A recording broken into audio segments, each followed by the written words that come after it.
Always hard to see her stand there in cuffs. And it was supposed to be routine. Maxwell Johnson and his granddaughter Tori-Anne opening up a bank account. What happened next changed everything. The branch manager thought Johnson was committing a fraud by using what she thought were fake IDs, but in fact were government-issued Indian status cards. The 911 transcript reveals the manager didn't understand what a status card was. Furthermore, she was confused, unable to provide a clear description. Quote, one seems to be like a teenager and the other one, claiming to be her grandfather, an older white gentleman. The 911 operator asks for clarification, quote, and then we said, South Asian race? To which the BMO branch manager replies, yeah. Well, I was pretty surprised that they said we were South Asian people with status cards, and it just blew my mind when they said that. One of the cards contained a clerical error, and the manager says Johnson recently deposited a large sum of money all Heiltsuk members received as part of an Aboriginal settlement.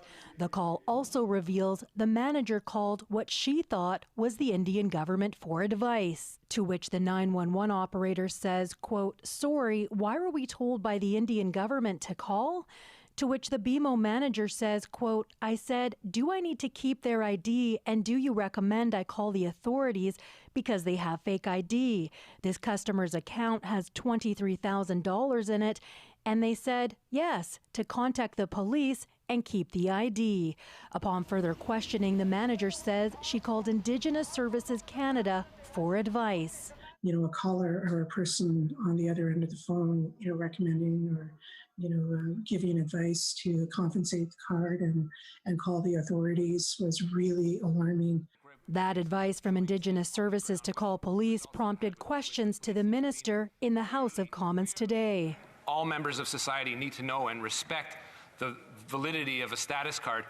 I only recently got the transcript of the 911 call and in the process of reviewing it. It is slightly unclear, but if there is an Indigenous issue, if there's an issue with Indigenous Services Canada and its involvement, we will act swiftly. In a statement, BMO said it deeply regrets the situation. The VPD says a policy review is underway, and as for Johnson's 2 human rights cases, I do hope it helps other Native people with status cards and